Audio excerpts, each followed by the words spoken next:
Thank you for joining us for episode 2 of Housing the Unhoused, a look at homelessness in Gloucester County. I'm Quentin Shepard with Gloucester's Community Engagement and Public Information Department, and we're glad you're here with us today. Today, we're joined by Lisa Kersey, who is the Director of Gloucester's Social Services Department. Lisa, thank you so much for joining us today. Good morning. It's my pleasure. Lisa, tell us a little bit about you, how long you've worked with the department and what passion you have for helping people. Well, I've been with Gloucester County Department of Social Services for almost 24 years. I started down working with our foster families and foster children, and during the course of my employment have had a number of jobs until I reached my current position.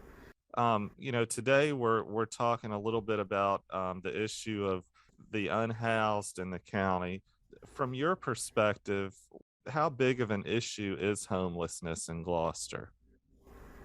Unfortunately, I see the homeless situation only getting worse in Gloucester.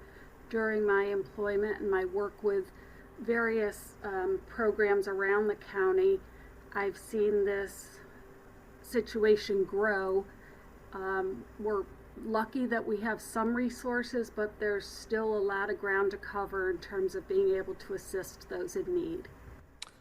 I can imagine. So, for instance, if somebody knows that they're on the brink of losing their home or a roof over their head within the next couple of days and they call social services, what can they expect to happen when they make that call? That's a really great question, Quentin. My advice to people is the sooner you know that you are in a difficult situation, the better. Call us right away. We do have a referral service, and we have a number of community providers in Gloucester as well as other areas that we can connect people with to address some of the issues that they may be facing. So that kind of leads into my next question about social services referring to other outside private agencies. In part 1 of the podcast, we spoke with the guest shelter and also with a program called My Renew. So social services pretty regularly, I assume, refers people to such organizations for help. Yes, most definitely. Anyone coming in with a housing issue, we have a number of referrals, guest being one of the most frequently used. We have worked with also the Peninsula Rescue Mission and the Union Mission Ministries. There's a summer homeless shelter titled Hope over in Norfolk that we've worked with. The Emergency Christian Housing Outreach has been a tremendous source of assistance to us, as has been the Salvation Army, Samaritan Group, and of course Bay Family Housing and Bay Aging. Great. So a lot of good connections there. So tell us about some of the programs that you all offer to help in other ways. Absolutely. We often, when someone either calls into our office or visits us in person, we explore what programs are available to kind of shift their cash flow so that they can put more cash to housing and have other resources. Some of those that we work with here at our agency are, of course, the Supplemental Nutrition Assistance Program, the SNAP program, which can assist families in supplementing their monthly food bill, for example. They're able to buy foods and things needed for healthy and substantial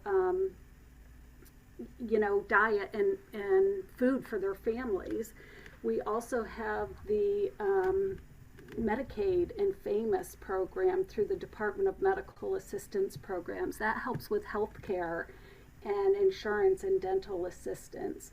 We have the TANF, the Temporary Assistance for Needy Families program, with a component of VIEW, the Virginia Initiative for Education and Work.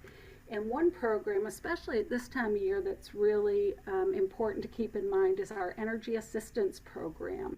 While that is three components, it's a fuel assistance program which runs October through November, a crisis program which runs November through March. That's the one that we're currently in, and then our cooling assistance runs June through August. So many times we will see folks, even folks who are homeless, coming in for energy assistance to maybe get a generator running or something like that. We look at all areas of where we can refer families or encourage them to apply for the programs that our agency determines eligibility for. Can we direct people to your website where they can find out some more information about these programs, or is it best for somebody to just call the social services office? Well, they are always welcome to call us or visit us. However, if they prefer to do it from home, there's a couple of places they can look. One of those is the Public Department of Social Services website, and that is www.dss.virginia.gov. That has information about all the programs that we offer. If they're interested in applying for benefits, they can go to the www.coverva.org.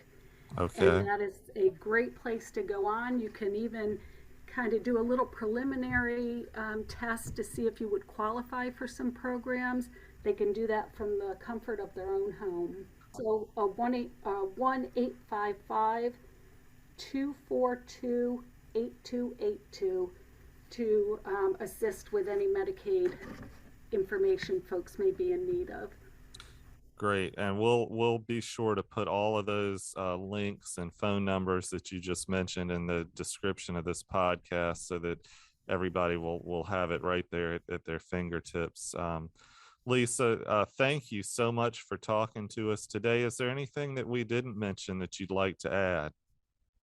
No, I just encourage people, please call us. I know it gets frustrating for them. I know that they are oftentimes in a really down situation, but please call us. We're going to do all we can to assist and refer you and connect you with resources available. I will mention lastly that Virginia does have a 211 phone number to call for referrals and information as well. You simply pick up the phone and dial 211 and they can refer you to services as well. That's great to know. And one thing I will need to say on here is that I honestly know that every single person that works in your office, Lisa, just has a true passion for really helping people. So we're so grateful for you and for your organization. I know it can be extremely stressful at times, and I know you all must carry a lot of the burden, that you hear day to day home with you at night. And so we really do appreciate everything that you and your staff do to help people in need in our community. I thank you for that very much. I've got a wonderful group of folks that work at this agency. They have been here throughout COVID, really working hard to ensure the citizens of Gloucester get what they need, and they are committed to continuing to do so. So I could not be more grateful for the employees of this agency. Absolutely. Well, thank you again for joining us, Lisa, and we hope to have you back on again soon. Thanks, Quentin. Now we're pleased to be joined by Pastor Wendy Roundy, who is the founder and CEO of Helping the Homeless Ministries here in Gloucester. Pastor Wendy, thank you so much for joining us today. Thank you so much for extending the invitation. We appreciate that. Absolutely. Tell us a little bit about your organization, how it came to be. I know this has kind of been a vision of yours for quite some time now, and it's really, really starting to grow and come into fruition. So tell us a little bit about your backstory and kind of bring us to where things are now. Sure. I did a coat drive with a business I used to own in New Kent County back in 2010 that launched the ministry. There was one particular lady who did not really want a coat. She wanted a blanket. We did not have blankets, but thankfully I found an old one in my van, gave it to her. She walked over to the side as it started to snow, laid down within that blanket and started to fall asleep. And I was devastated by that image. I tried to convince her to go into a motel. She declined. And I had to live with that, going home into a warm house, and never got rid of that impression. That was my first exposure that there's actually people who don't live in homes in this country and in our state and in our communities. And so as a woman of prayer and faith, I prayed and asked the Lord, what do I do about this? And he said, feed these people, help them. We had made a list of petitions of things that we felt would be helpful to people that we can serve. And one of the things was a mobile food truck. And husband-wife team who served with us in a church we attended at that time, unknowing what our vision was and our needs list, came up to us because they had an old catering bus. It was Chef Todd and his wife Suzanne, dear friends, and they had an old catering bus that was no longer equipped with any equipment. It was just a shell of a bus, and they felt impressed to donate it to us. In that process, he ended up coming on the board with us. We did some fundraisers, we got it equipped, and I think that all took place around 2015. And it took us a while to raise the funds to get the food bus equipped, new tires, brakes, mechanical stuff fixed, and get it inspected and approved by the county to be able to distribute food. I think we started distributing the food in 2016. Okay, and it's still on Saturdays, is that correct? Saturdays and 2 Tuesdays a month, and it's Okay. year round. Great. And tell us a little bit about the schedule for that. Where do you all typically take the bus on those days? We go into Gloucester, Matthews, Middlesex, which includes Saluda. We have several different stops along the way. We go to King William, King and Queen, Tappahannock, Richmond. We've done Hampton, Newport News, and Williamsburg. Okay, so not just focused here on Gloucester, so that's great. What kind of response do you typically see when you pull the bus up to these stops? Does it range in the number of people that typically come out seeking food, or is it always a pretty good crowd? It actually varies. In the last few months, we have seen some decline in people coming out to the stops. I don't know exactly why that is. We partner with Bread for Life, and I know they have experienced some decline in numbers as well. It could be because of the additional supplement monies that some people of need are receiving from the government. We just don't know. Sure. Bottom line, when we see numbers decrease, that's a good thing. Because that Absolutely. means less people are having need. But even with that, we served almost 29,000 meals this past year. Wow. That speaks volumes right there. Do you typically see families come together, or is it typically individuals? That's a good question, and it has changed since the COVID has hit, as that has affected every area of everyone's lives. We no longer have the same friendly fellowship type of environment. We do follow guidelines. They're not as strict as they used to be because they've loosened up some. We do bag the food. We used to put all of the foods on tables for people to come and pick out what they wanted.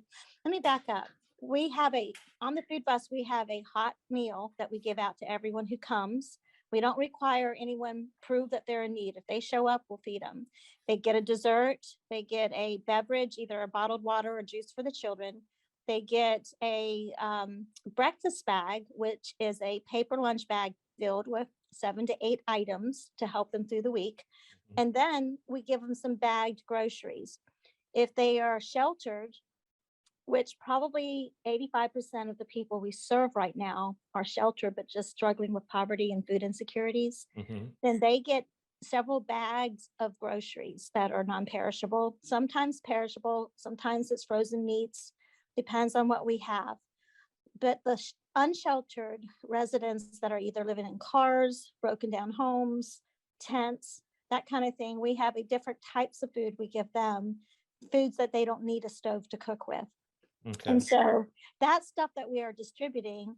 And so you asked about individuals versus families, and we do keep track of our numbers based on how many families, how many adults, how many children, how many veterans, because of reports we give to the Virginia Peninsula Food Bank we partner with. So we have a good mixture. A lot of times now, because of the drive-through format we do, everyone remains in their car except for our team that serves. Hmm. Um, The theme that I'm constantly hearing too, when speaking with uh, the various organizations, is that of partnership, and I think that's so important, that each of the organizations that help to serve the homeless and underserved communities in the area tend to often work together, and Absolutely. that's a great thing.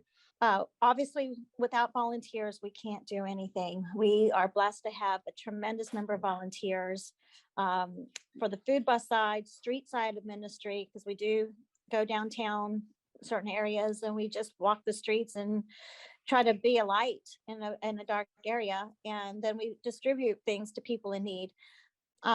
We need people. So first and foremost, volunteers that will help bag our foods, assemble our breakfast bags, sort our foods to replace expired foods with newer ones. Go to the food bank with me or whoever's going, load and unload pound. I mean, I'm talking 40,000 pounds of food at times, I can lots and lots of imagine. food. Yeah. Hmm. So we need people to help with all of that, loading and unloading. But then since we've acquired the thrift store, which opened July of last year, which is, by the way, our first of 8 businesses we have planned and scheduled to open up over the next 5 years Great. towards Camp Restoration Center. We need tons of volunteers there as well. And we don't use the same volunteers. So we have about 100 or so active volunteers with the food bus side of ministry. And we Hmm. have about 80 or so volunteers with the thrift store side of Okay. ministry. Okay. Okay. So even with that, load, sorting through donations, we need a lot more people. When I say 80 or so volunteers, that's not daily. We may have some people that'll come once a month for 2 hours, Okay. and we need people every day. Sure. Absolutely. That's understandable with the volume of different things that y'all are handling. Real quick, with the thrift store right across from the new car wash. We are exactly across from the new car wash. We're Hmm. next door to Sonic's. Our admin office is there. And then between the paint store and the carpet place is where our thrift store is located. Okay. And you all accept various donations, and then when people come in and shop, the funding that you receive from that is going toward the ultimate goal of the camp restoration. And just tell us, as we kind of start to wrap things up, tell us a little bit about what camp restoration will entail once it is officially established. It's going to be a 12-month residency program to help people reenter society who have been trapped in homelessness Hmm. and or poverty. It will be a place for them to be discipled on a foundation of faith based on God's word. So we absolutely are 100% faith-based. Okay. But we also will have jobs for them to work and earn an income, Hmm. and a savings program. We would work with professionals to help people who have credit issues get that repaired, and to build up a resume to make them more marketable. So when Hmm. they graduate out of the program in 12 months time, they'll have a lot of money saved up, a lot of new job skills, and we will work with them in transitioning where they will find employment, hopefully and prayerfully, and they will find a place to live, have monies to put down on their deposits for the rents, and save up to purchase a used vehicle, pay for the insurance, and be fully equipped to live independent. So we don't want people to stay stuck. And so right now we're working on that on a micro basis through our property here and the thrift store and our ministries. We work one-on-one with people who don't want to stay stuck anymore in transitioning either out of poverty by hiring them and working with them with their goals. We don't force our goals on them. We let them tell us what their goals are. And we help them come up with a plan that's measurable and attainable to reach those goals. And it's been very successful over a short, well, not, I shouldn't say short, it's not a short time. It's a long period of time, but we're doing more one-on-one instead of on a grander scale. When we get Camp Restoration Center open, which we hope will be within 5 years, we will have jobs that we will create already available and fully operating to put them into employment. And hopefully at that point, they will learn to be successful and they won't be dependent on us. So we have thankfully been able to transition 29 people this past year out of homelessness and into sustainable employment. 29 lives completely changed for the better. That's amazing. Pastor Wendy, we really appreciate you telling us a little bit more about your organization. And for those listening, we're going to put Helping the Homeless website and information in the description of this podcast. So if you'd like to check out, a little bit more about what we've discussed today, it's all there on their comprehensive website. Is there anything else that you'd like to add before we wrap up today? I just want to thank you again for the opportunity to share. There's been some confusion. I have been blessed to be able to speak at a couple local community organizations. And for whatever reason, I guess because of our name, Helping the Homeless, other organizations that help the homeless, the impression is all one organization. And so we are a separate entity from the other wonderful, amazing organizations that also help. So I wanted to make that clear that we are independent, but we still work together. Absolutely. We are not the guest shelter, and I can't make any decisions for the guest shelter, and they don't make decisions for me, but we work together. And so they do things we can't do, and we do things they don't do, but we all fill in the gaps. So hopefully there's not many gaps left remaining. And the other thing I'd like to just share is just praise God for such an awesome, supportive community and communities. Without the ones who support us financially and with their physical labors. And we have over 40 different church groups, over 27 different counties that people who volunteer in one capacity or another. And they are the lifeblood of this ministries. Without their help, and I think all the different organizations can say the same thing. This is such an awesome community to live in. Gloucester County, the whole Middle Peninsula, and we don't want homelessness to abound. We want to see it disappear. So everyone's working together towards that goal. Absolutely, and that's a wonderful thing to hear. Pastor Wendy, again, thank you so much for joining us today, and we'll be in touch as things change and evolve with your ministry.